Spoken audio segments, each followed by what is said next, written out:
Sup, guys, and welcome back to another episode of Marvel's Pack Fresh podcast with me, Ginger Man Cut, Spidey Jew 09, and we got a guess. do we? Yeah, Sketch Card Hive. Welcome to the show, man. Welcome, Sketch Card Hive.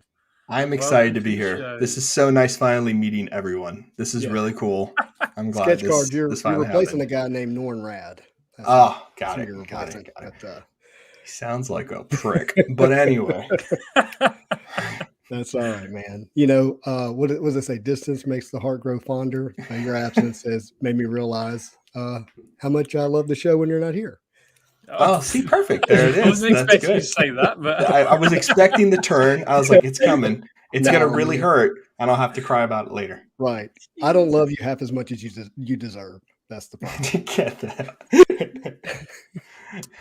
Real truth. I'm kidding. Watch me open. Yeah.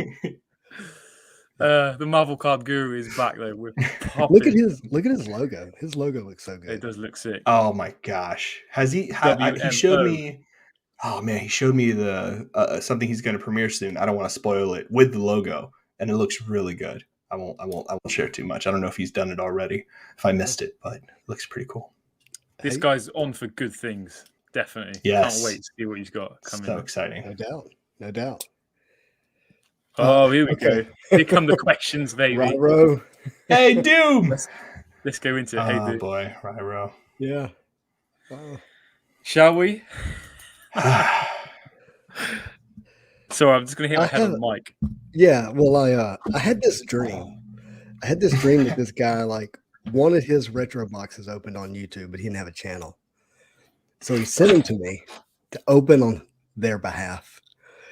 For the historical curation of what it's like to open up these packs. And so if you're happen to be that guy to make this dream come true, for the purpose of historical preservation, I think you should do it. For a minute there, I thought we were streaming on Disney Plus because dreams might come true. Was what I thought. That's what I just assumed. Oh gosh, should I open some sealed boxes? So my opinion there. So for 2015 boxes, I think 2015 boxes you can open or keep sealed. And the reason I say that is because some of the biggest top tier characters for gold are already out there. Mm-hmm. So in my opinion, it doesn't matter for 15. 13, there might be a Spider-Man hidden somewhere amongst them. I don't know if all 10 have been pulled. I know a few have been pulled, but all 10, I'm not sure. So I don't know. That's a tricky one. So actually, go ahead, Gingy. Sure. So in my opinion, I would never open that box for a million years. You're not going to be seeing them pop up anytime soon. No time at all. So yeah, I would keep it sealed, mate. Like, not even a question for me, personally. Yeah, so I'm gonna answer the question two ways. Should Ryro open it, and would I open it? I would open it in a heartbeat. It would not stay sealed. It would just, how long would it take me to set up my camera and mic would be the question, and whether or not I could get you guys on camera with me. But in terms of whether or not he should or shouldn't open it, when you look at what a box would sell for today, in comparison to the fact that there's generally one PMG per box, right? With a pretty fair amount of other hits, but those other hits are just going to range around a couple $100.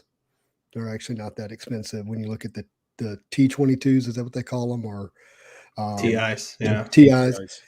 When you look at some of those other inserts outside of the jambalayas, but even with the jambalayas, they're pretty character driven for the higher value ones. For sure. But a blue just about anything is still pretty expensive right now. But the character odds of pulling a blue or a green of someone that's Spider-Man, Wolverine, or Hulk, or Captain America, it's not great. So it's tough. And because there's not a single box for sale that's within reason, there's that $299,000 listing on eBay. I mean, I think you could get 10, 15 even, which is stupid, which is really stupid, especially if there's somebody out there holding a couple of cases and they could dump it all at once. But because there's nothing for sale and everybody's looking for it, you could probably get an insane amount of money for a sealed box. And you know, in my experience, so it's tricky. Do I think there are a lot of I will sealed buy cases one, out there? Ryro. Like, Yeah. just let me buy it and open it. I'll do it in your honor. Seriously, Ryro. I mean, if you want to, you know, the truth is this, right? Use us. We could find you Please. buyers and happy to help. Seriously. A lot of people are going to come to you now. I would be very careful. We're happy to help here. You know, my opinion, I don't think there's a lot of sealed cases around. I don't think there's more than maybe 2, if that. It just depends where they're hiding. But Retro was one of those sets where everyone cracked them. They're very rarely had. There are some like sealed 2015 ones that I'm pretty confident about and know. But 13, it gets really tricky. Yeah, just talking to some of the bigger players who were around in 2013, there was a group of people who were just breaking boxes together in groups all the time, and Fast. Retro was the product of choice. And to your point, people knew PMGs were special from the beginning. This is not new, and they were chasing after them. Can you imagine? Like Ryro's just said, I just found that my parents. Like, can you imagine? I'm going to my parents for a cup of tea. I'm being British here, and I just found 4 boxes of 2013 Fear Retro. My God! I mean, that's what's so great about everything that's happening with the hobby. You know what I mean? Is that people are starting to dig these up, and they are coming to light. Probably the 2 biggest boxes to find right now, so people know, is Marvel Masterpieces 1996, right, and Flair Retro 2013. 2015 is great too. Flair Ultra Spider-Man 2017, Flair Ultra X-Men 2018. Those are all biggies, but I really do think the top 2 is MM96 and Retro 13. So now that Ryro, first of all, thank you for the content. This is awesome. Yeah, thank you, Ryro. This was awesome. Content. But when you mentioned 4 boxes, I think I live in the world of banking, so I think about hedging. To me, I would vault 2 boxes. They would go to some places insured and held in vault. And the second part of that is I would probably open 1 box.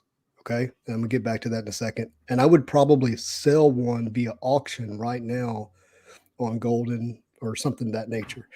And that way, because you don't know what the future is going to hold. Like we believe we do, we really don't. But and I think the odds are in your favor if you did keep them all 4 sealed. But I'd vault 2, auction 1, and I'd open 1. And you could just keep all 4 sealed, but you really don't know if somebody has a case out there, and then all of a sudden they become more on the market. And when you open up 1 box, you put yourself at risk because you may not hit anything. You might open a red Phoenix or something like that.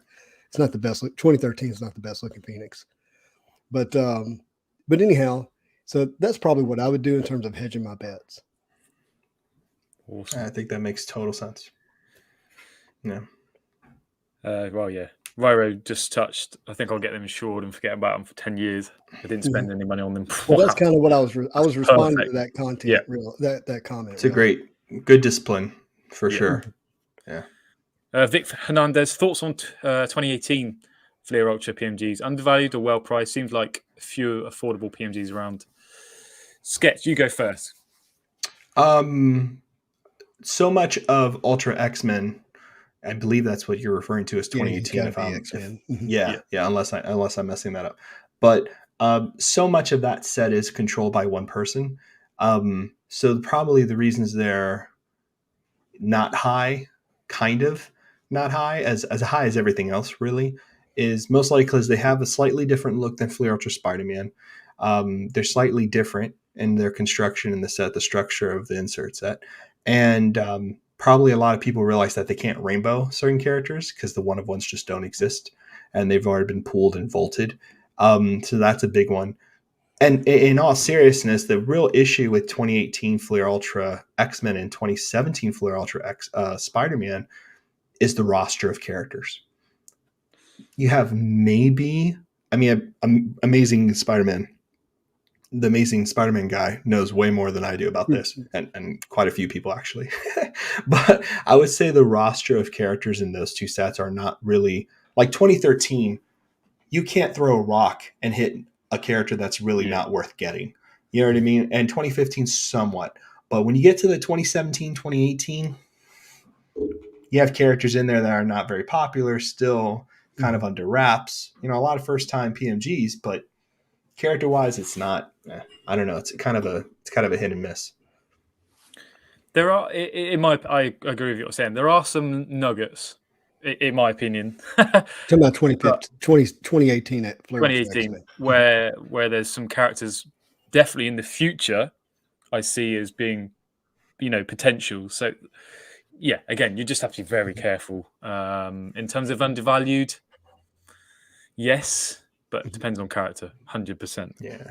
Yeah. So why are they undervalued? Sketchcard hit on some of this. One guy controls the bulk of the product. The PMGs are not traditionally numbered. You have greens are numbered out of what, 25 instead of 10? Yeah. They're different.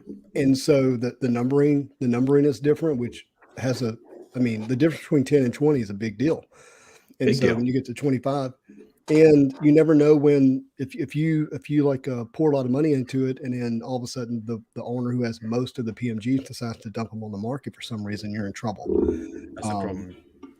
He is kind of our age, isn't that true? Sketchcard, he's not terribly old. No, it's not a collection that's going anywhere anytime soon. Yeah, so he can hold it for a very long time. As dark as that is to say, live long, very nice, man. Wish him no harm. But like there is a sense of understanding, like, the other thing too is, if one person usually controls a lot of cards, you kind of have to like do your research and be like, well, is this person really wealthy? Because then there's no reason for them to sell.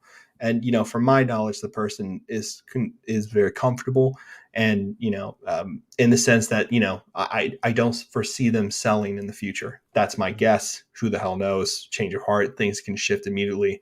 And that will hurt the set if a lot of it goes up on eBay quickly, because a lot of it will be sold cheaply.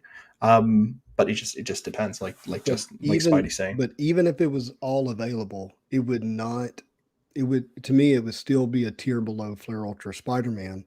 And even with those characters who are what you might consider B, C characters, they're still pretty close to the storyline of Spider-Man. So they have a chance to actually to step in the limelight in the future and to become, more important. I'm looking at, I have a red Dr. Octopus, right? Now he's issue number 3. He's a big villain. He's already been in the movies. That card has been way undervalued for a long time. Extremely way undervalued. And so, I think those are some good plays to be had. If I was looking to buy with low value, would be in the Flare Ultra Spider-Man versus some of the X-Men. Morbius too is another one that was really undervalued. Yeah, Morbius, and doesn't look bad. It's a good looking card. Yeah, it's a good looking card. Never really understood why Morbius was kind of a lesser collected character. It's weird. Yeah, go ahead. No, I'm sorry, buddy. Well, just anti-heroes, they struggle to find a footing. If they don't have a cult following like a Punisher or even a Deadpool, then they struggle. And Morbius, I think, fits that.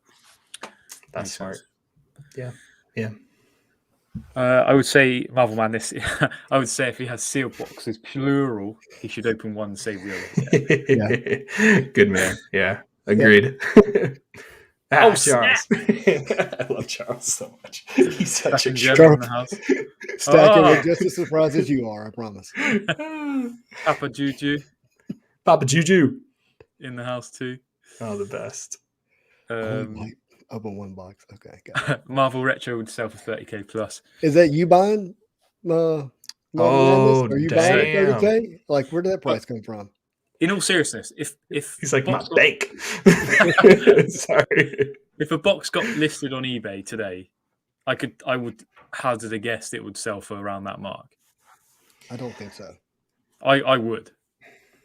I just when the green PMG Spidey sold for 34, I struggle thinking that someone would buy a box not knowing what's in it for 30. Yeah, but I think 15 is more realistic.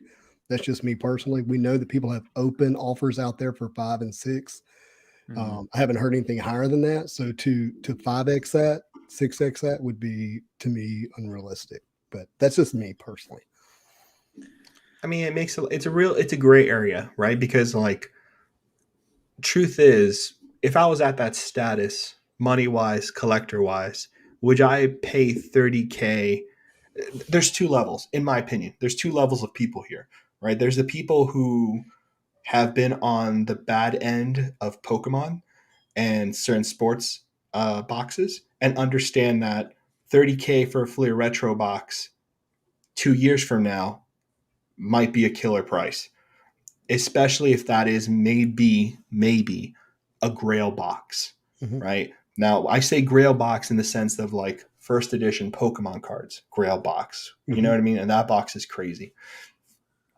I think I was just talking to someone about this, and I feel like Marvel cards is very much in this time capsule, right? That was in this safe space, moving along at a very different pacing than the sports card world. And now someone's opened the lid, and now we're all rushing up, right? And that's currently what's happening.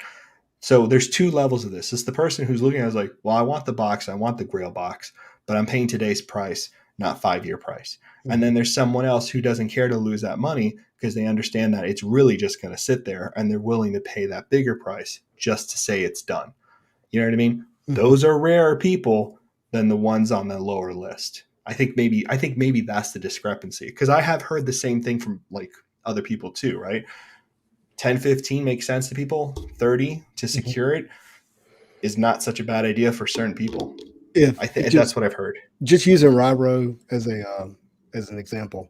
I have a friend, by the way, named Ryho. So this is like I have to be careful. Ryro. Oh, that's funny. But yeah, I'll tell you a funny story about that later. Anyhow, so to me, if I was paying 30, I'd have to have all 4 boxes. I'd have to go ahead and go ahead and make sure those are not going to, hit the market and drive the price down at some point. But, agreed. With the knowledge of 4, that's a pretty big. Yeah. I mean, the only way to really do that significantly is to sell all 4 and get the right price. You know but see, but the first edition Pokemon, to me, it lives in a different realm because it's first edition. Marvel cards really doesn't have that. But that's the point. First, we're making retro that because it has the PMGs in it. Yeah, but retro, the reason, okay, and you're absolutely right, and this is awesome. So for me, personal opinion, right? When all this started, everybody went to the 1990s Marvel Universe box. This is the first, this is the Grail box, blah, blah. And then so many people got burned because they didn't know the hobby, right? That's straight up what happened, which is the truth. I feel like right now, because PMGs have been selling for a long time now, considering looking at the clock, right? We all thought eventually this would kind of calm down. I'm not seeing a lot of calming down. I'm seeing a lot of steady movement here, and I could be wrong. Right? So what I'm thinking has happened here is that Marvel cards has to be a different beast than everything else, right? And currently the people who are investing heavily in Marvel currently, I think this will change in the future, are people who have origins in the sports card world or the Pokemon world. And I think that's what happened. The people who are in this right now at those price points are from this very separate world, and they're not in the Marvel world. Do I consider PMG's Grail the Marvel Grail card? No, I don't. They're not to me. They're just not to me. And I've been in the game for a long time, and you can talk to Spidey, Jew, and Gingy, and I guarantee you there's cards that are on their list that they would kind of be like, I don't know, I kind of think this card's really special. You know what I mean? I just think that some of this is maybe people trying to figure out that footing and what that is. Because I agree with you, Spidey. I don't think a first box in Marvel is going to be the first edition Pokemon equivalent. You know what I mean? Like, I just don't see what that is. It's not going to be the 1966 set. I doubt. It's definitely not the 1990 Marvel Universe set. There's too many of them.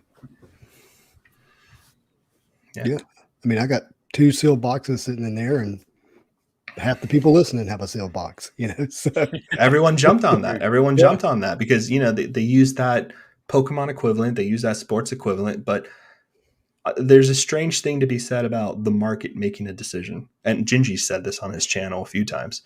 The market has 100% made its decision about like PMGs and Marvel. You know what I mean? I don't think that's going to change. When people get more into Marvel, there'll be other grails and things that will catch up to those prices. But I don't think that anybody's going to go back and be like, well, we were all wrong about PMGs. Let's put those off to the side type of thing.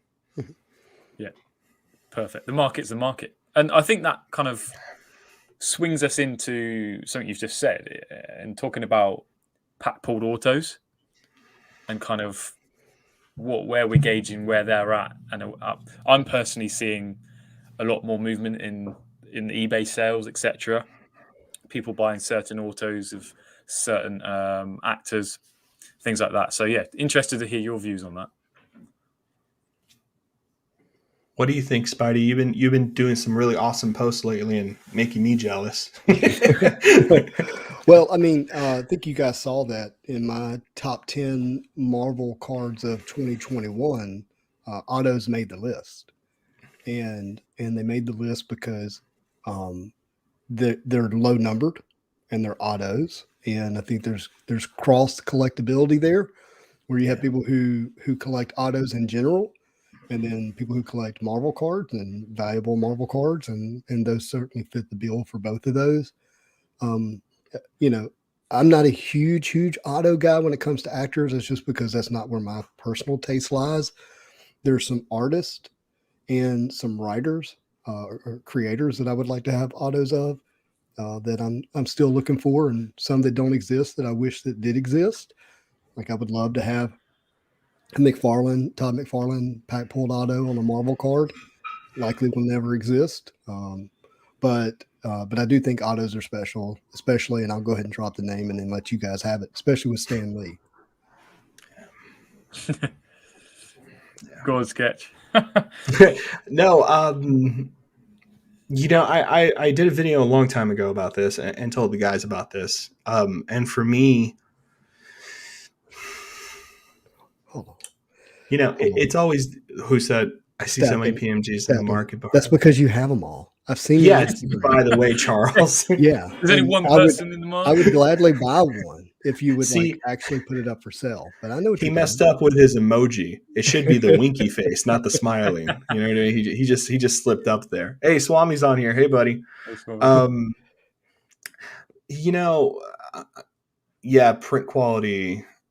Print quality has been suffering, and X-Men Metal hopefully will fix up after the pandemic, which I think it will.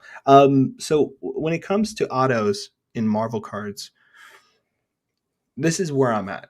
I'm at pack pulled on card. The person unfortunately has to be no longer signing in whatever regard that is. Those are the three qualifiers for me. Those are the three biggies. And that's where I'm at. You know what I mean? In terms of thinking about the significance of these cards historically. You know what I mean? A lot of people who do collect autos, like for instance, I went on a journey to find a Rod Serling auto from the Twilight Zone. And a lot of us who got into non-sports and who were into non-sports looked off and be like, all right, this is my favorite TV show. What have they done with my TV show? You know what I mean? Have they made this card group for my TV show? And, for me, I went ahead and looked up Twilight Zone because I'm a big fan. Well, obviously the card set came out way after the Rod Serling had passed away. So what they do is they have his autograph on a checkbook and it's in the card, right? And then numbered out of 50, and then they did them again in a booklet, and it was numbered out of like however many. So it's there, Now you can buy that card, and it went for $1,300, right? Recently, big deal, big money. But you can buy his check that he signed with the certificate of authenticity for a couple $100. So the trick here is that it's a rare card. It finishes a set. So a lot of that price is driven because that card finishes out a set for a lot of people who couldn't receive that card because there's only 50, blah, blah, blah. My idea for Marvel is that there will never, ever, ever, ever, ever, ever be a Stan Lee on card signature ever again. And when people get more into Marvel, they're going to start realizing, wait a minute, this creator created this character that has built upon a giant franchise behind it. Mhm. Why am I not looking at this person's work more? Why am I not looking at this moment? Where has this character ever signed for anything? Has this artist, writer, blah, blah, blah, blah. The person who invented Spider-Gwen, the person who is responsible for Civil War, you know what I mean? There are cards that they signed. So a lot of that for me is significant. Is it going to be significant for everyone? No, because who knows these names other than us who are really deeply in it? You know what I mean? The bystand, the person on the sidelines who's coming into this doesn't know that. They look on the back of the card and they say, "Oh, serial number out of 5 or 10. Easy to understand. It's a beautiful card. All this foiling value is placed as such." You know what I mean? But I think when people start getting into this a little more, similar to like they did with Pokemon with the Illustrator card, which is even more significant, or the trophy cards, which Elusive would be talking about right now, who's missing in action, unfortunately, right now, who would be the great mind behind this conversation. Those are the cards that are really significant, right? Even though everyone goes over to the first edition Charizard. And that's Right. kind of where my head is. So sets that have on-card autos, you've got Uncanny X-Men Jim Lee. You've got, I mean, if you count sketchographs, because they're That's technically a big signed. one. Those are That's big. nice. They're not only signed, but they're sketched Mm. by the artist. You got Stan Lee Spider-Man sketches with his signature. I'm a little put off that it's pencil. I like that though. It's classic. Yeah, Yes, look, I'll be with that for just a second. So, in a sense, that actually, if you have it in good condition and you can preserve it, I think it actually makes it more special in a sense, right? Then you have Onslaught, which has Jim Lee, Stan Lee, and Rob Liefeld in it, on card autos. You have, is it the Silver Age '98? The Silver Age, MCC 98, Marvel Mhm. Corrector Collection, Yep, Creators Creator Collection. They have autos. They have autos. Retro, Flair Retro Retro has 13 autos. has a ton of autos in it. Great Although autos, I've actually. looked through that list and I didn't see a ton that actually popped out to me other than you got Mark Bagley on Thanos. I'm not sure the Thanos connection. I've got to dig into that. You got Andy Kerbert. You've got a couple other. You got a ton of Lee people I don't Weeks. know. Lee Yeah, Weeks. there's deep cuts on some of these. You know what I mean? For sure. Marvel Beginnings is a really big one. Those are really nice. I think and Yeah, Marvel Beginnings. Yes. Yeah. Marvel Beginnings. You can find these on eBay right now. You got on card pack pulled autos from Stan Lee on Marvel Beginnings. You just have to deal 2012. with the fact that Stan Lee signed wherever he wanted on a card. He did not consider what your opinion was of the art. Like he signed right what over your the face. opinion was. He did not try to play the placement of the card. He didn't really care. But you have the Marvel Beginnings, which I think are special, and more than likely our new release of Marvel Beginnings, they stay true to the product. Will have autos on there as well, right? Yeah, they have legendary creator autographs. Yeah. Mm-hmm. And there's a ton of new creators that we need autos on cards for. I went out and bought the guy who's been writing Venom, and all of a sudden his name is going to escape me. Not Cates. Yes, Donnie Cates. I went out and got an on-card Donnie Cates auto just because I think he's special long term. I think he's going to be one of the top artists, writers of Marvel. So he's about to pick up Hulk. So that's going to be sweet. He's already done Thor, Venom, and now he is going to do Hulk. And Silver Surfer Black. Yeah. Sorry, yeah, he did do Silver. No, you have to say sorry. You have a geek over here. You just well, he was in the same for everything. He's like in the Thor realm for me because it's the whole Galactus and the Thor being the herald of Galactus. Yeah, I love that. So Marvelous Packs makes a good point. I love on-card autos, but it was a huge year for those Black Diamond sticker autos, and some actors will go up in value based on their acting careers going forward. So that's another good point. I think, Justin, you touched on that a lot on our last episode. Yeah, I did. Around actors and moving forward. It was in your top 10 too. Yeah, so Chris Hemsworth is, by dollar amount of what cards sell for, sells to some degree quite a bit more than any of the other actors. Mm. You got Tom Holland, followed closely by Elizabeth Olsen, Chris Evans, and then you fall into the B tier characters with Paul Bettany and some of the others. But it's interesting who's not signing, and you got Robert Downey Jr. who's not signing. Oh, excuse me, Josh Brolin, put him in the top tier as well. Thanos, forgot about him. But I was thinking through, some of the other female actors. Who is it is not signing? Not Elizabeth Olsen, but who's another big female actor in the MCU? Oh, Scarlett Johansson. Scarlett Johansson. She has cards, but there are no autos that I can find in Black Diamond. Yeah, it's painful. It really sucks. I thought they'd put her auto in that set, the movie set they did. Unfortunately, but it, which was kind of sad. I really like the MCU She must autos. not like her handwriting. She what? She must not like her handwriting. She must not like her handwriting. No, I can't. It's hard for me to get on board the Black Diamond autos. And I'm wrong about this. Wrong. But again, wrong. This is all the market doing. They are deciding. They are sticker, but at least they're numbered. At least they're numbered. 100%. And to me, I'm wrong in this. That is a saving grace. Yes, I'm just wrong. Listen to me. I'm 100% wrong about this. Do not listen to me about this. I really wanted. Oh, Paul Rudd's not even on there. I'm a huge Ant-Man fan. The sexiest man alive. Yeah, I love him. Sexiest man alive. And correction, there's no Chadwick Boseman autos in the Black Panther set. I had said that in the previous episode, and I was incorrect. Beautiful memorabilia cards though in the Black Panther set. People don't even know. They're gorgeous. Yep. Big stuff. Beautiful cards. At home with Dad, he's a cool guy. Auto's got to be on an etch, not on a card, just for the signature, but maybe from famous actors. What's etch mean? I think he's talking about it's got to be on the card. It can't be on a sticker. Yeah, I like sticker stuff. Marvel's in a weird space. Is that it's only very early on in the Rittenhouse years type of thing where, and I think maybe one or two Upper Deck things where they were on card.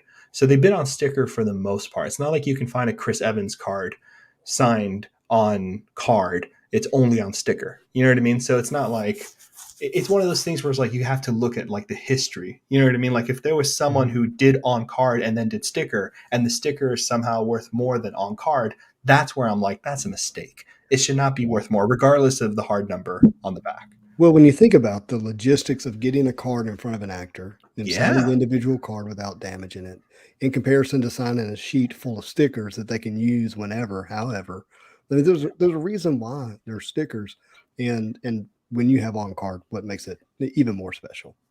Yeah. And the cards. I mean, here's the thing about Black Diamond that offsets the whole sticker auto conversation for me. They're some of the nicest looking cards you're ever going to find.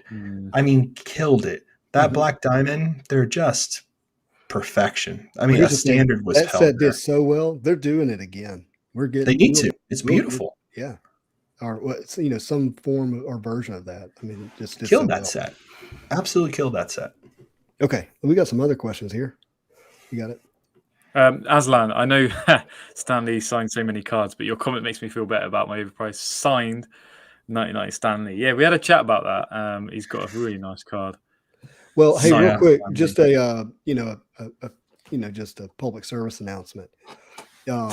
More than if you're not careful, if you're on eBay and you see an on-card auto, there's a really good chance it was not pack pulled.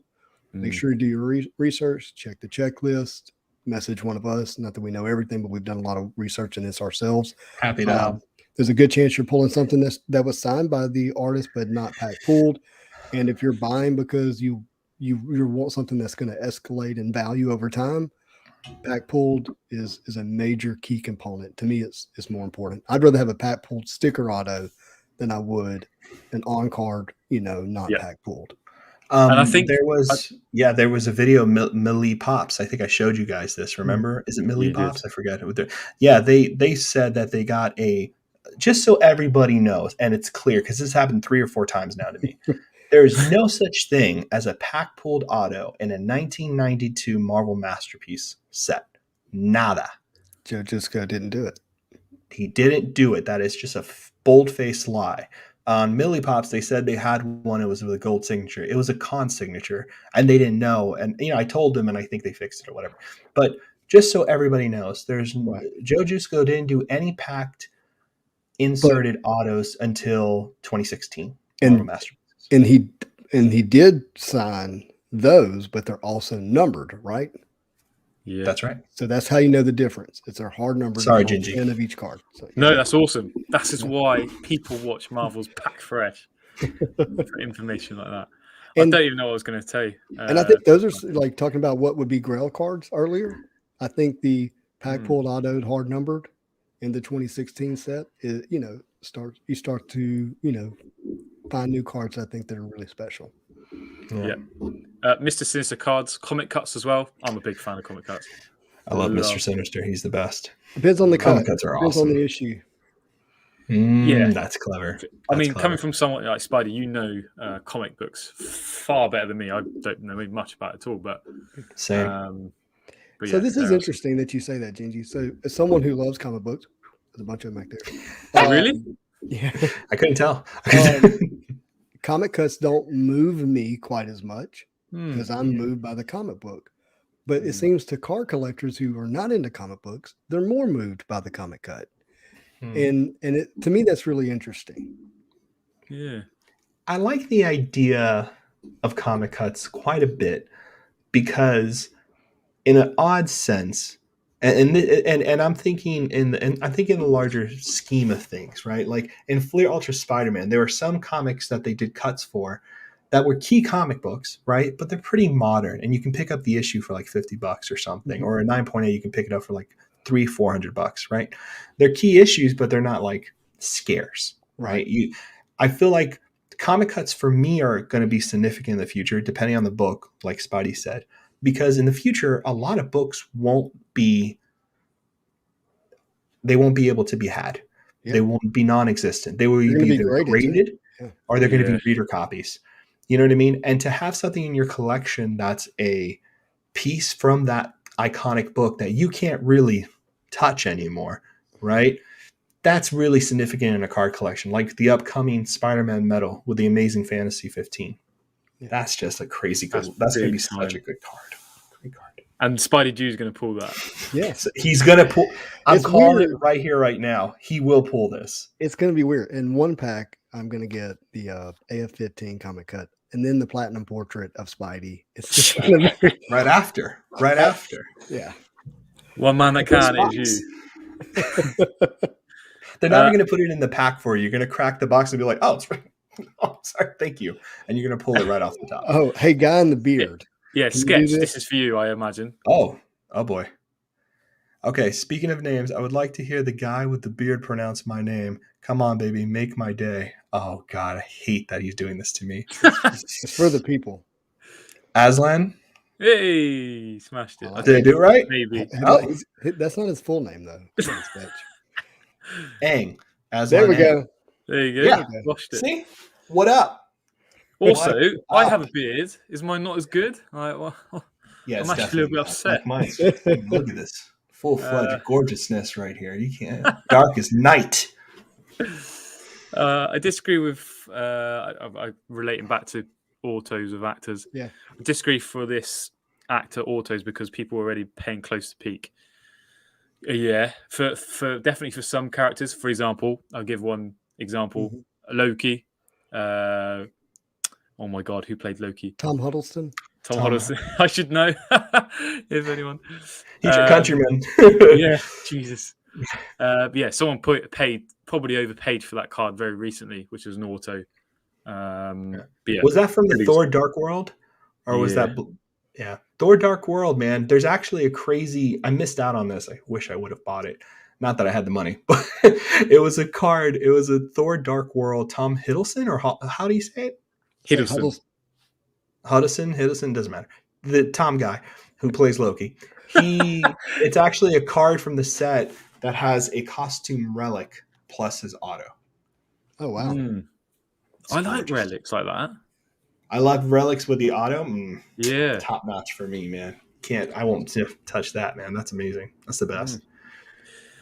Collection Kings, welcome. Hi, mate. Hope you're well.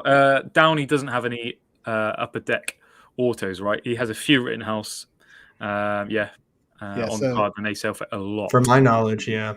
All right, so I got a story for you. I'm talking to my brother about a week ago. I have a twin brother, for those who don't know. Owned a comic book store. COVID shut it down. And before it shut down, this is like 2 years ago, this guy comes in. He's got a box. He plops it open, and it's full of Marvel cards with autos. Okay. And he's like just going through them.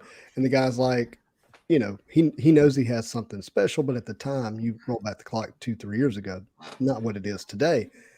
And the guy's like, if I'm selling them, I got to sell all of them. I have to have, I think it was $200 a card or something like that. And he let it walk out the door. And he's telling me this. I'm going, did you see Robert Downey Jr.? He's like, oh, it had to be in there. The guy had everything. I'm like, do you know what you let walk out of your store? Next time, call a brother. Like reach out. And so there's a really good chance, this guy let a Robert Downey Jr. on-card auto, walk out of his store that you could have got for on a $200 card average. But it would have been, he told me it'd been a lot of money because the guy had a fair amount of cards. Yeah. Love it. Swami, who's working on cataloging Marvel sets and card prices on a website? It's happening, but it's happening. I need a web developer. I have it. I'm a designer. I have the information. I have people who can get me pictures of things extremely rare. I just need a web developer. Wait if you can find me that, Swami, they're out there, but it will be up. Gingy, are you on a gag order? Do you have something you could say but you're not saying? Ooh. No. Okay. I genuinely don't. I can't give you exclusives on here anyway. I'm checking. No, I might be under a gag order. Definitely are. You're the big dog. Exciting. That's interesting. On category. Yeah, I might be under a gag order. Spencer Goodman, non-card question. If you guys had to pick a character who hasn't been in the MCU yet to be introduced, who would it be? I'd love for them to build Knoll as the next big bad. Null's good. Null has a couple of cards already. Nice question. Sketch cards, but I haven't seen like checklist cards. Where at? Checklist cards? What's like checklist in cards? A set? Like there's Null in a set? What set? Yeah, Marvel Annual. No, I saw him. Oh, Marvel Annual. That doesn't count. What's wrong with Marvel Annual? No, that was the best thing ever. I mean, have you felt the cardboard? Like it like irks my fingers when I touch it. Stop. It does something to the sensors. Can't do this. All right, I'm answering this question then. Captain Britain all day long, baby. He's on a card. Like Captain Britain. We have him. Yeah. He's like 1992. Yeah. If you guys had to pick a character who hasn't been in the MCU yet. Yeah, he's right. Captain Britain. Okay. Thank you. Yeah, MCU missing. Absolutely. I'm giving you a hard time, brother. Where's that Captain Britain PMG? I'm ready for it. Man, MCU missing.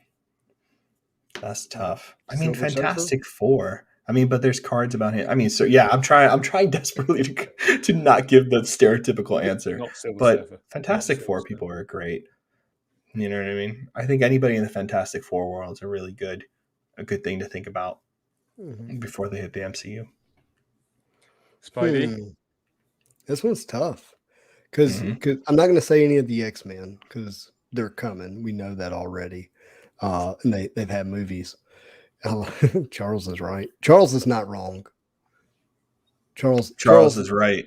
Charles is scary right. And there's the wink. I told you there was the wink. All right. Guy. So this happened to me. Have you guys ever watched these fan trailers and get totally fooled? Yeah. You're like, what? How did I miss this? I stumbled on the Miles Morales fan trailer last night, and it was so stinking real that I screenshot it, and I was about to message, and then of course I was like, "There's no way I missed this." Like, so I just immediately went to the comments and then realized, okay, this was a fan made, and they used some Power Ranger scene to make it look like Miles Morales. It was insane how good it was, but Miles definitely belongs in the MCU in terms of what he would do for the movies, for the revenue, for the amount of product that would be created, what it would do for cards. Miles Morales is already expensive if you've tried to buy any recently, but definitely Miles Morales. Nice. Agreed.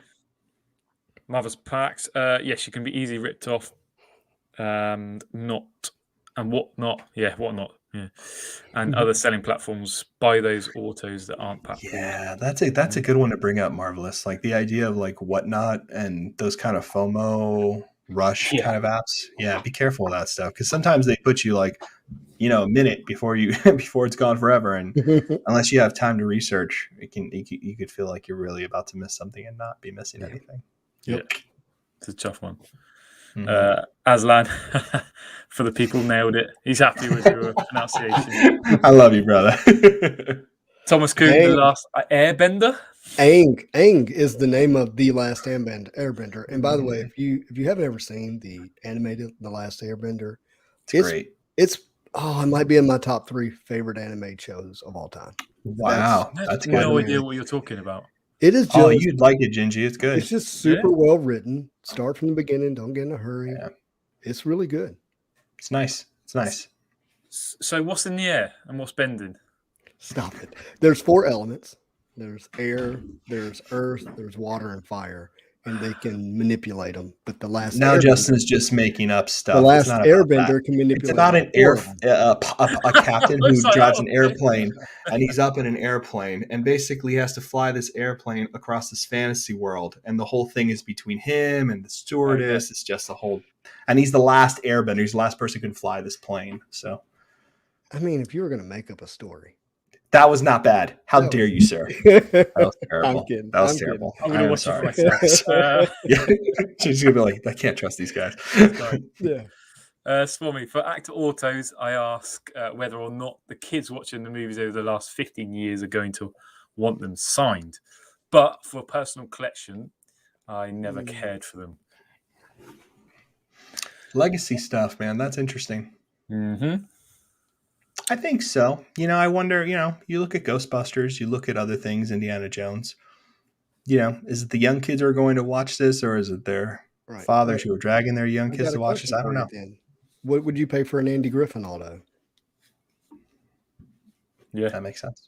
What would you pay for, let's say, John Travolta, who was big overtime? No. Yeah.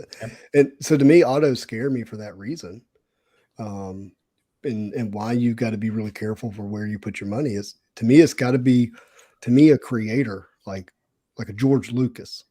There is a good one though. Mm-hmm. There is a good one. George Lucas, yes, 100%. I love that.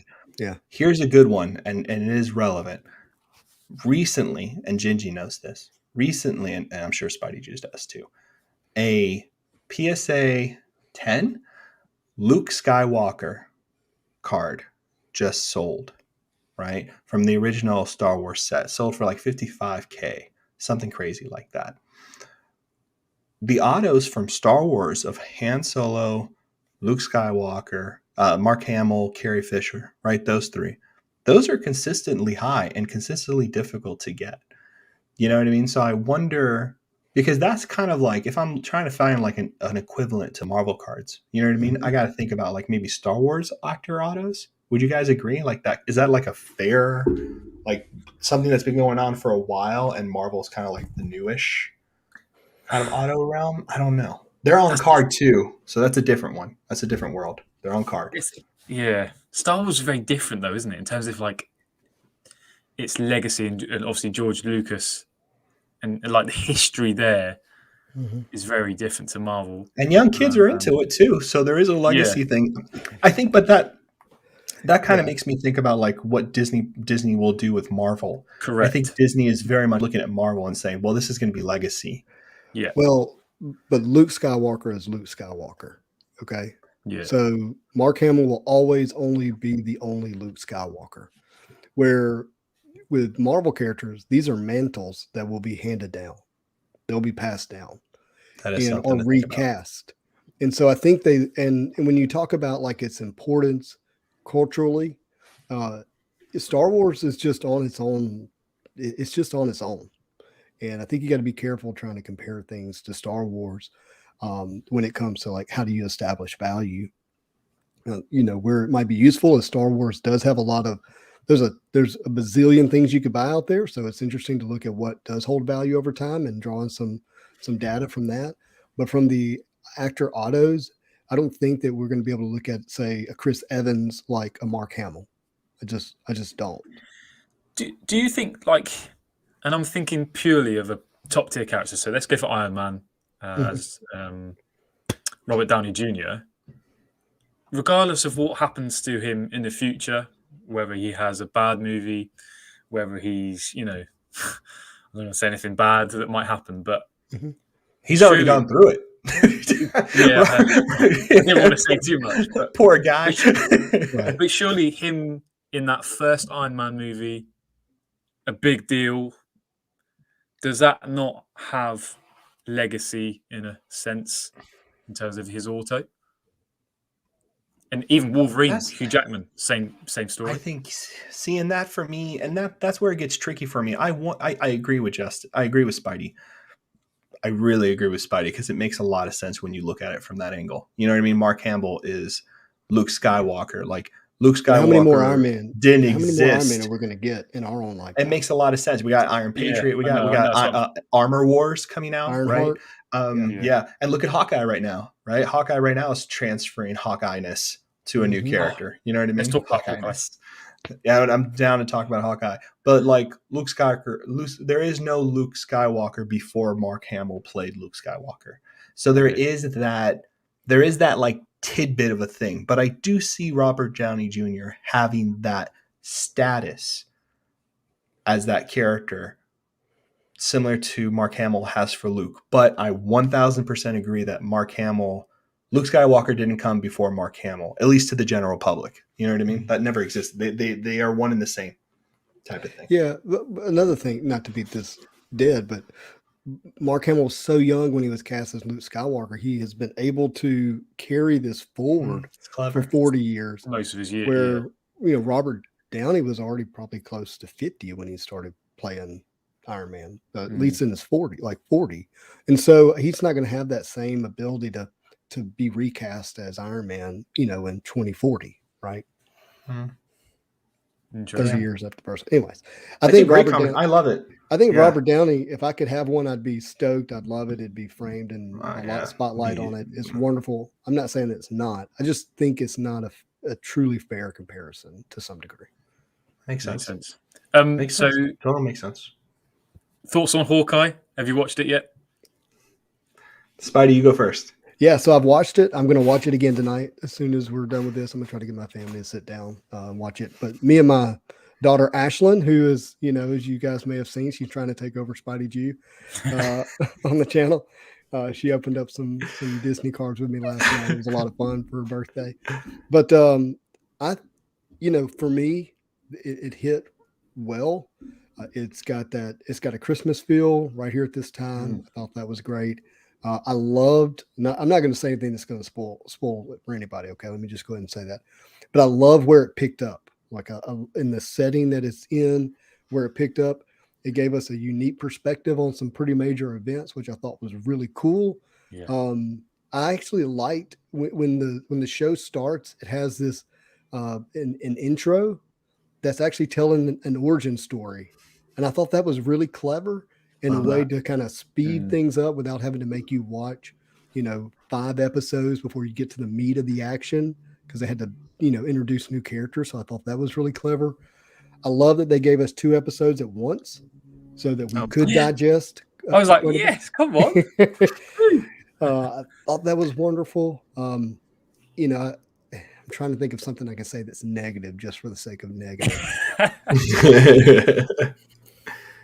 Didn't give us 3. The only thing I can say is negative is there's something specific that I want to see, but I know it's coming. I can't even say that negatively, but I didn't. Yeah. Gingy. Sketch, you're the professor. I said Gingy first. I No, see. I you're knew the you were professor. gonna bring that up. I knew you would bring that up. Go on, It's I'll entertainment. Please go. Yeah, really enjoyed it. Like, I love, you know, Kate Bishop, the whole story around how she's going to evolve through the episodes and what that's going to look like in terms of their relationship with Hawkeye. I don't know, man. It was just great. Like, yeah, the whole Christmas vibe, even the music. I was like, this is a banging song. This is a banging song. Like that for me is important. So for me, it ticked all boxes. Disney Plus, Marvel. What a combination. I'm loving it. But yeah, so good. Come on, Professor. Give me your true opinion. It was really fun. No spoilers, nothing. I won't say anything. Yeah, Can you believe her dad is? No, just kidding. No, like I really enjoy the show. I love her. She's great in it. She has a good Haley look Steinfeld, for it. sorry. Yeah, there's some really good stuff in there. My only thing about it would probably be that I really wish that in 2 episodes, and this happened with Loki. I really wish in 2 episodes they had written it a little more carefully to give us time to get used to the banter between her and Hawkeye. Because the dialogue right now feels very stilted, and I don't like the dialogue a lot right now. It feels very kind of. It's interesting that you would say that, because I feel like he's trying to stiff arm, like he doesn't want there to be anything. No, I mean between and her, the banter really hasn't started yet. It's probably going to start in episode 3 when they're doing the runaway chase scene that we've seen in the trailer. So that's really when it's going to start happening. The different arrows, all that kind of scene. We're going to get that funny kind of back and forth. What I mean mostly is like when he's I can't say anything. When he's watching something and he's talking to his kids at the very beginning, that kind of conversation there feels a little like, hey, let's try to be funny, but it doesn't feel like it's in its groove yet, right? Loki is very dialogue heavy. Loki is all conversation, and you don't really get that show's going to follow that until you see Loki and Mobius talking. You really don't hear it. You don't really catch the cadence. You know what I mean? So I'm just waiting for that moment when him and Kate Bishop, they kind of really have a conversation. You can kind of feel like where the dialogue is going to go and how it's going to be revealing things in an interesting way, but also keep that kind of fun, airy banter, if that makes sense. That's the only thing that's bugged me is really the dialogue so far, unfortunately. I think you'll probably get that next Wednesday, like you said. I'm sure it's going to happen. I feel it coming. Yeah. So I just want to touch on this before we wrap it up. Hope the wokeness culture from Stacking Gems here doesn't destroy new Marvel movies. It's already happening. I mean, he's not here to elaborate on what he's saying. Yeah. I mean, look, I think none of us want to be canceled on this podcast, right? Correct. and that's unfortunate that there is an atmosphere where you can't be freely spoken, because someone may try to silence you because they don't agree with you or don't like you. And when you look at like clearly defined lines of male, female, or masculine versus feminine, and there's a movement to do away with that. I think that's dangerous because of the fact that and I'm pointing at me, love, Marvel related themes is because we have clear villains and clear heroes. And when those lines get more and more and more blurred and you're not able to have definitive roles, it's going to water down what it means to have superheroes. And that's just my personal opinion. There's plenty who think it need to evolve beyond that, right? But I think there's something healthy about having clear villains and clear heroes and that storyline playing out well where, strong morals prevail, the good guy can win, that kind of thing. And if we can't do that, if we can't have those strong feelings and thoughts and words, I think it's going to put in jeopardy, Marvel movies in the future and everything. We need to be able to have our heroes. We need to be able to have villains, clear villains for heroes to prevail over. So, yeah. Anyways, there's a lot there, and it's a deep I'm trying to. subject, isn't it? I'm trying to understand what happened in Hawkeye. That's like it's not he's story not. wise. He was talking about Luke Skywalker. Yeah, prior to that. Yeah, if you go back to Luke Skywalker, if you're like really deep into the lore of Luke Skywalker, what happened in the second episode 8, Luke Skywalker takes his lightsaber and throws it over his shoulder. He would, if you've ever read the books, if you've ever been a part of anything George Lucas done, you never let go of your lightsaber. You never. You get your hand cut off before you lose your lightsaber, right? I see what you're saying. That was just a clear like poke in the bear type situation there, and how they were like I'm not gonna go too deep here, but what they were doing was a deconstruction. That's what everybody's talking about with Star Wars. Now, remember we were talking to what's our buddy Scandell. That's what you guys keep talking about. I was like, what is everyone talking about with Star Wars in this moment? Yeah, okay, now I understand what's going on. Yeah, so but trying to keep it an overarching theme here. I get what you mean. It has to do. We got to be able to have lines. They don't need to be all blurred all the time. I think that there is something to be said about, oh gosh, and I'm not going to go on forever this because we hit our hour mark and we are the worst people in the world who can't keep it at 45. Oh yeah, what happened to that? The worst. We were Ginger, there. You're not going to put this comment up? Spidey gets it. Spidey gets it. By the way, I just want to thank everybody who's been commenting. This has been an absolute blast. I'm so glad to be back, to be talking to everybody, and this has been a lot of fun. Yeah, okay, I totally understand what you're saying. I think, my favorite part about that. I know, don't lose your thought. But that's what made, if you haven't seen The Mandalorian season 2, the end, sucks to be you, I'm about to spoil it. That's why Luke walking in the way he did, he owned it. Like he absolutely freaking owned it. And that's why so many Star Wars fans were emotional to the point of tears seeing that. Because like, okay, finally our hero's back. It's not this freaking blurred line all the time.